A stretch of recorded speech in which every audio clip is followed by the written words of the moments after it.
Ever been turning your car on a cold day to hear this scary knocking sound? Sounds like your wheel might fall off.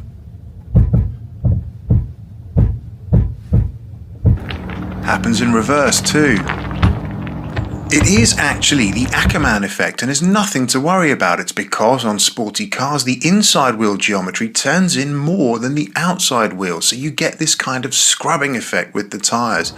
No need to panic.